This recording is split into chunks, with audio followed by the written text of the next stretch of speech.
Business نہیں چل رہا ہے اور یہ مصیبت آ گئی، شکوے شکایت کرتے ہیں، اللہ کو کوستے ہیں۔ شیطان تو چاہتا ہی ہے نا کہ ہم ناشکری کریں، کفریہ باتیں ہم سے نکلیں۔ کتنی بھی بڑی مصیبت آ جائے، آپ ان لوگوں کو دیکھو جو آپ سے زیادہ مصیبت میں ہیں، جو آپ سے زیادہ پریشان حال۔ کئی لوگ ہیں جن کے ہاتھ نہیں ہیں، کسی کے پیر نہیں ہیں، کوئی چل نہیں سکتے، کوئی بول نہیں سکتا، کوئی سن نہیں سکتا، کسی کو ڈھنگ سے سب کچھ ہونے کے باوجود وہ کھا نہیں سکتے۔ کئی آپ سے زیادہ مسائل والے لوگ ہیں، ان کو آپ دیکھ کے سمجھ دیکھیے، ان کو دیکھیں گے آپ اپنا شکر، اپنی تکلیف بھول جائیں گے۔ جو سول ہاسپٹل ہوتے ہیں نا، جو بڑے ہاسپٹل ہوتے ہیں، آپ وہاں پر جا کے دیکھیے لوگ کیسے کیسے آپ کو وہاں ملیں گے، کیسے کیسے حالت ہے۔ کسی ایکسیڈنٹ والے کیجویلٹی ڈپارٹمنٹ چل جائے، کیسے کیسے لوگ وہاں پڑے ہوئے ہیں، ان کو دیکھ کر آپ اللہ کا لاکھ لاکھ شکر ادا کریں گے، اللہ نے ہم کو تو کم سے کم کچھ نہیں تو کم سے کم ہماری جان تو سلامت، ہمارے ہاتھ پیر تو ٹھیک ہے، ہمارے آنکھ کان ناک تو ٹھیک ہے۔ اللہ نے آپ کو جان دے دیا، بہت بڑی بات ہے، آپ کچھ بھی حاصل کر سکتے ہیں۔ اور پھر آگے اللہ تعالیٰ فرماتا ہے ان اللہ مع الصابرین، بے شک اللہ تعالیٰ صبر کرنے والوں کے ساتھ ہیں۔ تم اگر یہ کام کرو کہ اللہ تعالیٰ کے لیے، اللہ تعالیٰ تمہیں نہیں چھوڑ دے گا، نہیں چھوڑے گا، اللہ تعالیٰ تمہارے ساتھ رہے گا، تمہاری پریشانی کو اللہ تعالیٰ دور کرے گا۔ اللہ تعالیٰ خود کہہ رہے کہ میں صبر کرنے والوں کے ساتھ ہوں، میں انہیں خالی نہیں چھوڑوں گا۔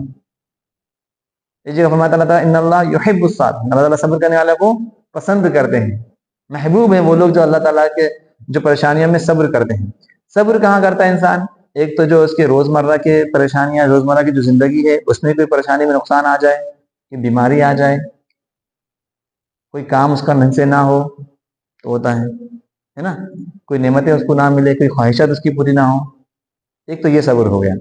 ایک صبر وہ ہوتا ہے کہ جب اللہ کے راستے میں آپ نکلے ہیں، اللہ کے دین کے لیے آپ نکلے ہیں، یا اللہ کے احکامات کی پابندی آپ کرنا چاہ رہے ہیں، اور اس وقت آپ کو چیلنجز اور پریشانیوں کا سامنا کرنا پڑ رہا ہے۔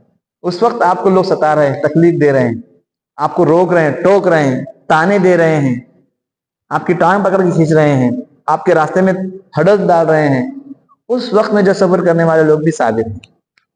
ایک تو آپ کی ذاتی زندگی کے ساتھ جو آپ کو آئے گا، چھوٹے موٹے جو آپ کے ساتھ میں معاملات ہوتے ہیں، اور ایک وہ ہے جو اللہ کے دین کے لیے آپ نکلے ہیں، اللہ کے احکامات کی پابندی آپ کرنا چاہتے ہیں، اس کے دین کو پھیلانا چاہتے ہیں، اس کے دین کو آگے بڑھانا چاہتے ہیں، یا اللہ تعالیٰ کے جو احکامات ہیں اس کی تعمیل کرنا چاہتے ہیں۔ اس وقت آپ کو کوئی روڑے ڈال دے، آپ کو مشکل میں ڈال دے، آپ کا ساتھ نہ دے، آپ کو تکلیفیں دے، آپ کو مارے، آپ کو گالی گلوچ کرے، جو بھی کچھ کہیں، ان تکلیفوں کے اندر جو صبر کرنا ہے وہ بہت بڑا کام۔ صحابہ کرام کے ساتھ میں کیا ہوتا تھا؟ مکہ کی زندگی میں آپ نے دیکھا ہے کیسی کیسی مصیبتیں آئی ہیں نا، کیسی کیسی تکلیفیں دی گئی ہیں۔ ہمیں اور آپ کو تو کوئی ایسی تکلیف نہیں ہے، اللہ کے فضل و کرم سے ایسی کوئی پریشانی نہیں ہے۔ انہیں اس دین کو قبول کرنے کے بعد کیسی کیسی تکلیفوں کا سامنا نہیں کرنا پڑا۔ ان کے اپنے قریبی ان کے دشمن ہو گئے، جو ان کے بھائی تھے، ان کے چاچا تھے، ان کے خاندان والے تھے، اپنے قبیلے تھے، ان کے دوست تھے، ان کے پارٹنر تھے، وہ ان سے دور ہو گئے۔ یہاں تک کہ باپ بیٹے سے، ماں بیٹی سے، شوہر بیوی سے، دوست دوست سے، بھائی بھائی سے، بھائی بہن سے دوریاں ہو گئی۔ قریبی لوگ ایک دوسرے کے جان کے دشمن بن گئے، جو ایک دوسرے کے بعد جان نچھاور کرتے تھے وہ دشمن ہو گئے۔ پھر بھی انہوں نے ایمان سے ہٹے، وہ لوگ نہیں ہٹے، دین کا کام کرنا چھوڑا انہوں نے نہیں چھوڑا۔ کوئی کمی آنی تھی ایمان کے اندر اپنے نہیں آنے دی، کیونکہ اللہ تعالیٰ ان کے ساتھ میں تھا، انہیں معلوم تھا کہ اللہ تعالیٰ کا ساتھ ہمیں ملے گا۔ یہ بہت اہم چیز ہے، اسلام ہمیں اس کی تعلیم دیتا ہے۔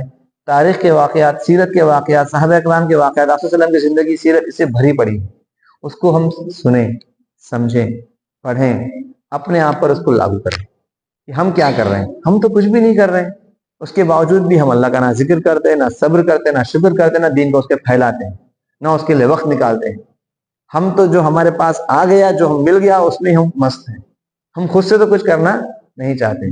تو اپنے اس سیف زون سے باہر آؤ، کمفرٹ زون سے باہر آؤ، ورنہ دنیا اللہ تعالیٰ نے آرام کرنے کے لیے نہیں دی ہم کو۔ اگلی آیت میں صرف مختصر سے اشارہ کر کے اپنی بات کو ختم کر دوں گا، وقت ہو رہا ہے۔ یہ خود اللہ تعالیٰ فرما رہے ہیں، اللہ نہ کرے کہ اللہ تعالیٰ کی کوئی آزمائش ہم پر آئے اور ہمیں کامیاب نہ ہو، اللہ تعالیٰ ہمیں ہر پریشانی اور مصیبت سے ہمیں بچائے، اور اس میں کامیابی سے ہمیں، آسانی سے ہمیں نکال بھی دے اللہ تعالیٰ۔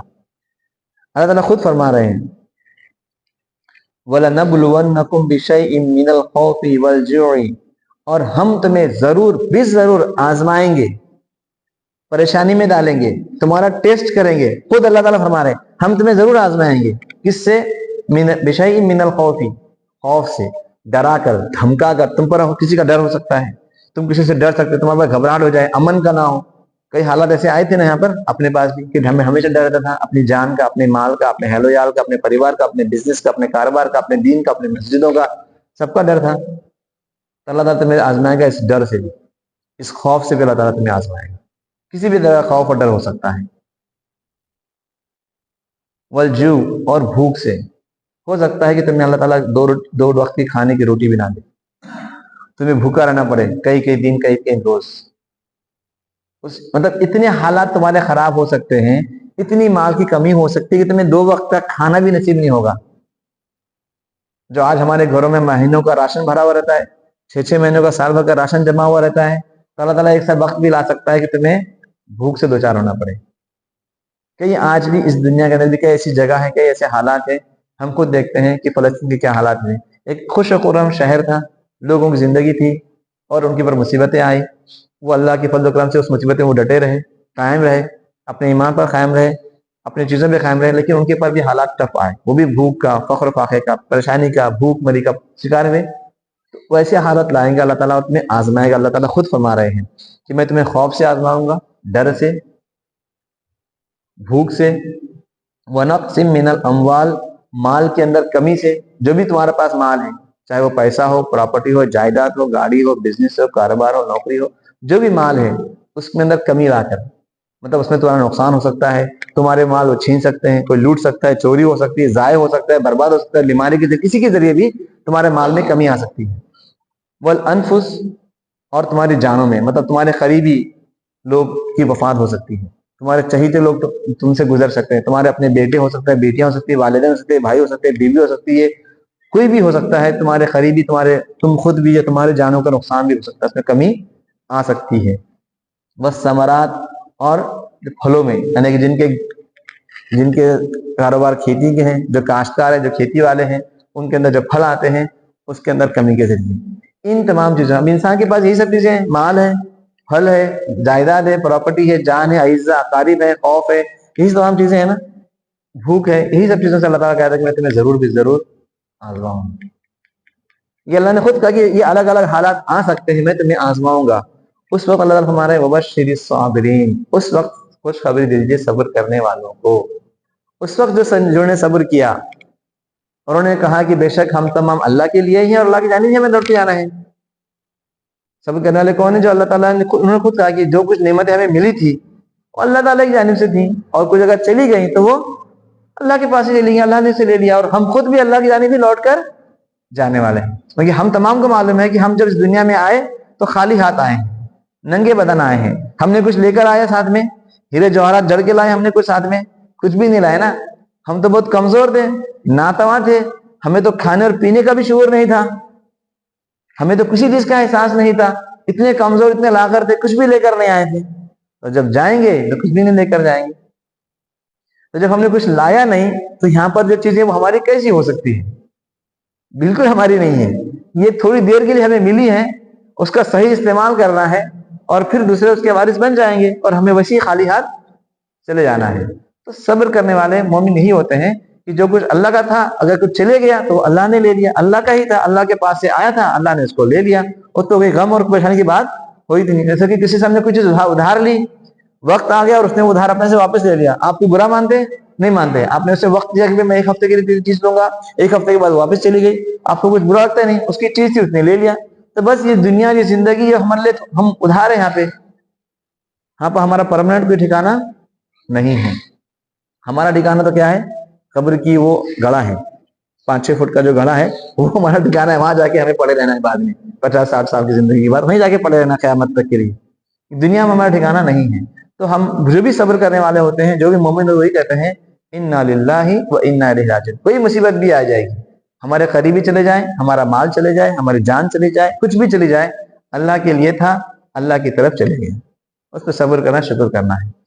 اللہ تعالیٰ سے دعا ہے اللہ تعالیٰ ہم تمام کو قرآن و سنت کا صحیح فہم عطا فرمائیں، ہم تمام کو کہنے سننے کے ساتھ میں عمل کرنے کی توفیق عطا فرمائیں، دین کے تمام احکامات کے پر مکمل طور پر عمل کرنے کی توفیق عطا فرمائیں، ہر پریشانی اور مصیبت میں صبر کا دامن تھامنے کی توفیق عطا فرمائیں، نماز اور صبر کے ذریعے اللہ کی مدد حاصل کرنے کی توفیق عطا فرمائیں، ہمارے اعمال کو اللہ تعالیٰ قبول فرمائیں. آمین. وآخر دعوانا ان الحمد للہ رب العالمین. سبحان ربک رب العزۃ عما یصفون وسلام علی المرسلین والحمد للہ رب العالمین.